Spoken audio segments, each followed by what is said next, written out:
सभी भाई बहनों को ओम शांति। आज मुरली है 13 दिसंबर की। प्रातः मुरली। ओम शांति। वावदादा मधुवन। मीठे बच्चे, तुम्हारी जो ईश्वरीय मिशन है, तुम सबको ईश्वर का बनाकर उन्हें बेहद का वर्षा दिलाते हो। प्रश्न है, कर्मेंद्रियों की चंचलता समाप्त कब होगी? उत्तर है, जब तुम्हारी स्थिति सिल्वर एज तक पहुंचेगी, अर्थात जब आत्मा त्रेता की सतो स्टेज तक पहुंच जाएगी, तो कर्मेंद्रियों की चंचलता बंद हो जाएगी। अभी तुम्हारी रिटर्न जर्नी है, इसलिए कर्मेंद्रियों को वश में रखना है। कोई भी छिपाकर ऐसा कर्म नहीं करना जो आत्मा पतिति बन जाए। अविनाशी सज्जन तुम्हें जो परहेज बता रहे हैं उस पर चलते रहो। गीत है मुखड़ा देख ले प्राणी। ओम शांति। रूहानी बच्चों प्रति रूहानी बाप समझा रहे हैं। ना सिर्फ तुम बच्चों को, जो भी रूहानी बच्चे प्रजापिता ब्रह्मा मुख वंशावली है वह जानते हैं। हम ब्राह्मणों को ही बाबा समझाते हैं। पहले तुम शूद्र थे, फिर आकर ब्राह्मण बने हो। बाबा ने वर्णों का हिसाब समझाया है। दुनिया में वर्णों को भी समझते नहीं, सिर्फ गायन है। अभी तुम ब्राह्मण बन के हो, फिर देवता बन के बनेंगे। विचार करो, जे बात राइट है। जज योर सेल्फ। हमारी बात सुनो और वेट करो। शास्त्र जो जन्म दिन मात्र सुने हैं और जो ज्ञान सागर बाबा समझाते हैं उनकी वेट करो। राइट क्या है? ब्राह्मण धर्म अथवा कुल बिल्कुल भूले हुए हैं। तुम्हारे पास विराट रूप का चित्र राइट बना हुआ है, इस पर समझाया जाता है। बाकी इतनी बुझाव वाले चित्र जो बनाए हैं और देवियों को हथियार आदि बैठ दिए हैं, ये सब है रांग। जे भक्ति मार्ग के चित्र है। इन आंखों से सब देखते हो परंतु समझते नहीं। कोई का ऑक्यूपेशन का पता नहीं। अभी तुम बच्चों को अपनी आत्मा का पता पड़ा है और 84 जन्मों का भी मालूम पड़ा है। जैसे बाबा तुम बच्चों को समझाते हैं, तुमको फिर औरों को समझाना है। शिव बाबा तो सबके पास नहीं जाएंगे, जरूर बाप की मददगार चाहिए ना। इसलिए तुम्हारी है ईश्वरीय मिशन। तुम सबको ईश्वर का बनाते हो, समझाते हो। वह हम आत्मा के बेहद का बाप है, उनसे बेहद का वर्षा मिलेगा। जैसे लौकिक बाप को याद किया जाता है, इनसे भी जास्ती पर लौकिक बाप को याद करना पड़े। लौकिक बाप तो अल्पकाल के लिए सुख देते हैं, बेहद का बाप बेहद का सुख देते हैं। जे अभी आत्मा को ज्ञान मिलता है। अभी तुम जानते हो 3 बाप है, लौकिक, परलौकिक, अलौकिक। बेहद का बाप अलौकिक बाप द्वारा तुमको समझा रहे हैं। इस बाप को कोई भी जानते नहीं। ब्रह्मा की बायोग्राफी को किसी को पता नहीं, उनका ऑक्यूपेशन भी जानना चाहिए ना। शिव की श्री कृष्णा की महिमा गाते हैं, बाकी ब्रह्मा की महिमा कहाँ?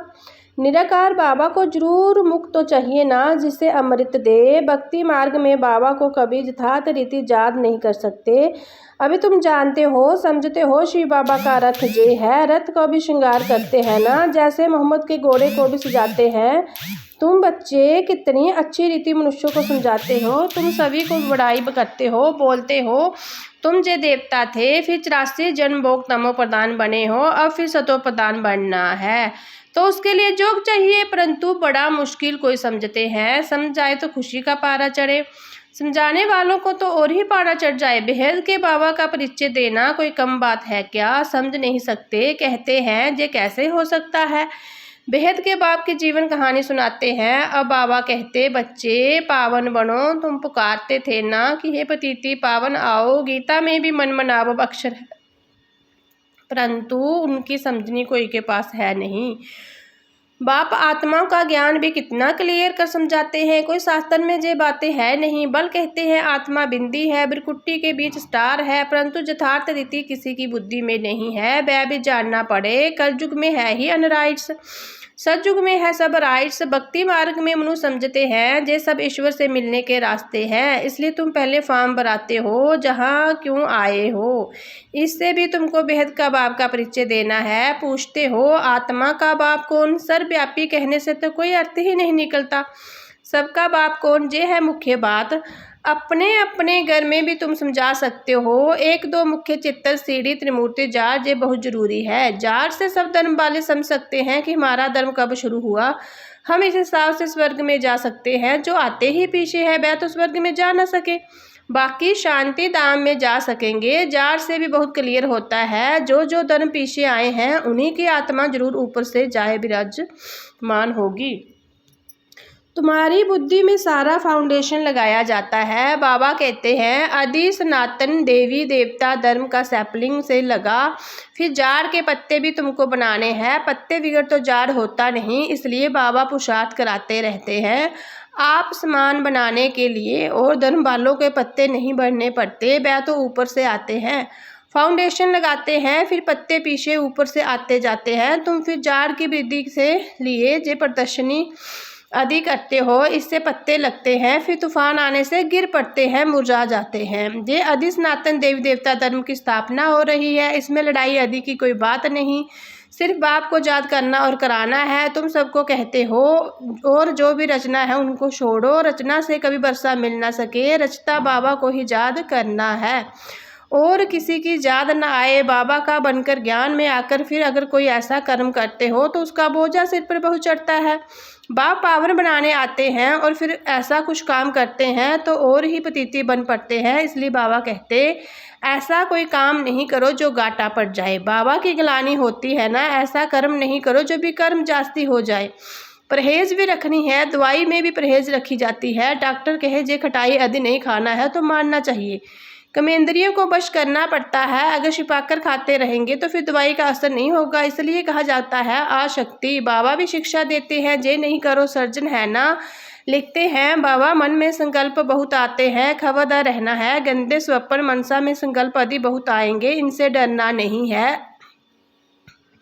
सतयुग त्रेता में ये बातें होती नहीं। तुम जितना आगे नजदीक होते जाएंगे, सिल्वर ए तक पहुंचेंगे, तब कमेंद्रियों की चंचलता बंद हो जाएगी, कमेंद्रियां बस हो जाएगी। सतयुग त्रेता में बस थी ना, जब उस त्रेता की वशकता तक आओ तब बश होगी। फिर सज्जू की अवस्था में आएंगे तो सतो प्रधान बन जाएंगे, फिर सब कमेंद्रियां पूरी बश हो जाएगी। कमेंद्रियां बश थी ना, नई बात थोड़ी ही है। आज कमेंद्रियों के वश है, कल फिर पुरुषार्थ कर कमेंद्रियों को वश कर लेते हैं। ये तो 84 जन्मों में उतरते आए हैं, अभी रिटर्न जर्नी है। सबको सतो प्रधान अवस्था में जाना है, अपना चार्ट देखना है, हमने कितने पाप किए कितने पुण्य किए। बाबा को याद करते करते आयरन ए से सिल्वर ए तक पहुंच जाएंगे तो कमेंद्रियां वश हो जाएगी। फिर तुमको महसूस होगा अभी कोई तूफान नहीं आते, दैवी अवस्था आएगी, फिर गोल्डन एज में चले जाएंगे। मेहनत कर पावन बनने में खुशी का पारा भी चढ़ेगा। जो भी आते हैं उनको समझाना है कैसे तुमने 84 जन्म लिए हैं। जिसने 84 जन्म लिए हैं वही समझेंगे, कहेंगे अब बाबा को याद कर मालिक बनना है। 84 जन्म नहीं समझते हो तो शायद रजाई के मालिक नहीं बने होंगे। हम तो हिम्मत दिखाते हैं, अच्छी बात सुनाते हैं, तुम नीचे गिर पड़ते हो। जितना 84 जन्म लिए होंगे उनको जब स्मृति आएगी। बाबा कहते हैं तुम शांति धाम में पवित्र थे ना, अब फिर तुमको शांति धाम सुखधाम में जाने का रास्ता बताते हैं और कोई भी रास्ता बता ना सके। शांति धाम में भी पावन आत्मा ही जा सकती है। जितना ज्यादा खाद निकलती जाएगी उतना ऊंच पद मिले।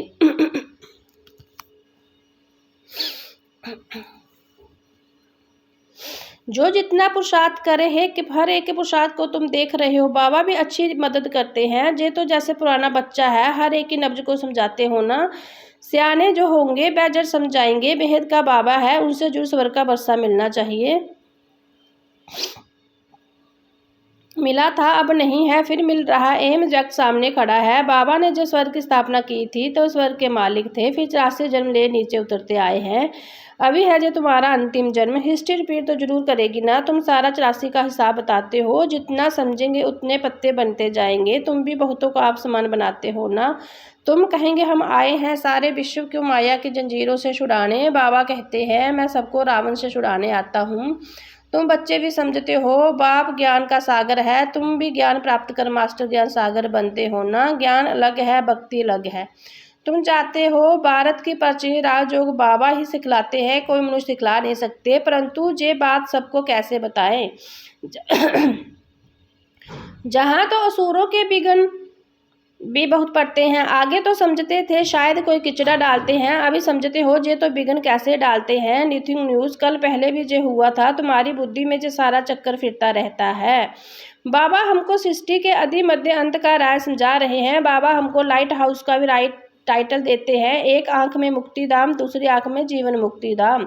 तुमको शांति धाम में जाकर फिर सुख धाम में आना है, जे है ही दुख धाम। बाबा कहते हैं इन आंखों से जो कुछ तुम देखते हो उनको भूलो, अपने शांति धाम को याद करो। आत्मा को अपने बाबा को याद करना है, इसका ही अभिचारी जो कहा जाता है। ज्ञान भी एक से ही सुनना है, वह है अभिचारी ज्ञान। याद भी एक को करो, मेरा तो एक दूसरा ना कोई। जब तक अपने को आत्मा निश्चय नहीं करेंगे तब तक एक की याद आएगी नहीं। आत्मा कहती है मैं तो एक बाबा की ही बनूंगी, मुझे जाना है बाबा के पास। ये शरीर तो पुराना जड़ जड़ीबूत है, इसमें में ममतम नहीं रखना है। जो ज्ञान की बातें हैं, ऐसा नहीं कि शरीर की संभाल नहीं करनी, अंदर में समझना है। जो पुरानी खाल है इसको तब छोड़ना है। तुम्हारा है बेहद का संन्यास, वह तो जंगल में चले जाते हैं, तुमको घर में रहते याद में रहना है। याद में रहते रहते तुम भी शरीर छोड़ सकते हो, कहाँ भी हो तुम बाबा को याद करो। याद में रहेंगे सुदर्शन चक्रधारी बनेंगे तो कहाँ भी रहते तुम ऊंच पद पा सकोगे। जितना इंडिविजुअल मेहनत करेंगे उतना पद पाएंगे। घर में रहते भी जात की यात्रा में रहना है। अभी फाइनल रिजल्ट में थोड़ा टाइम पड़ा है, फिर नई दुनिया भी तैयार चाहिए ना। अभी कर्मातीत अवस्था हो जाए तो सूक्ष्म वतन में रहना पड़े, सूक्ष्म वतन में रहकर भी फिर जन्म लेना पड़ता है। आगे चलकर तुमको सब साक्षात्कार होगा। अच्छा मीठे मीठे सिकलते बच्चों प्रति माता पिता बाप दादा को याद प्यार। गुड मॉर्निंग रूहानी बाबा के रूहानी बच्चों को नमस्ते। हम रूहानी बच्चों के रूहानी प्यारे बाप दादा को याद प्यार। गुड मॉर्निंग नमस्ते ओम शांति। धारणा के लिए मुख्य सार, एक बाबा से ही सुनना है, एक ही विचारी याद में रहना है। इस शरीर की संभाल रखनी है लेकिन ममतब नहीं रखना है। बाबा ने जो परहेज बताई है उसे पूरा पालन करना है। कोई भी ऐसा कर्म नहीं करना जो बाबा की गिलानी हो, पाप का खाता बने। अपने को घाटे में नहीं डालना है। वरदान 3 सेवाओं को बैलेंस द्वारा सर्व गुणों की अनुमति करने वाले गुण मूर्त भव। जो बच्चे संकल्प बोल और हर कर्म द्वारा सेवा पर तत्पर रहते हैं वही सफलता मूर्त बनते हैं। तीनों में मार्क्स समान है, सारे दिन में तीनों सेवाओं का बैलेंस है तो पास विद आनर व गुणमूर्त बन जाते हैं।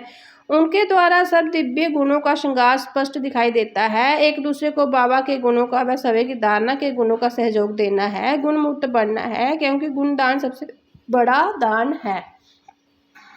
श्लोगन है निश्चय रूपी फाउंडेशन पक्का है तो शेष जीवन का अनुभव स्वयं होता है। अव्यक्त इशारे है अब संपन्नता व कर्मातीत बनने की धून लगाओ। पिछले कर्मों का हिसाब किताब के फल स्वरूप तन का रोग हो, मन का संस्कार अन्य आत्माओं के संस्कारों में टक्कर भी खाते हैं, लेकिन कर्मातीत कर्म भोग के वश ना होकर मालिक वन हिसाब चुकतू करावे। कर्म जोगी बन कर्म भोग चुकतू करना, ये है कर्मातीत सिद्धि की निशानी।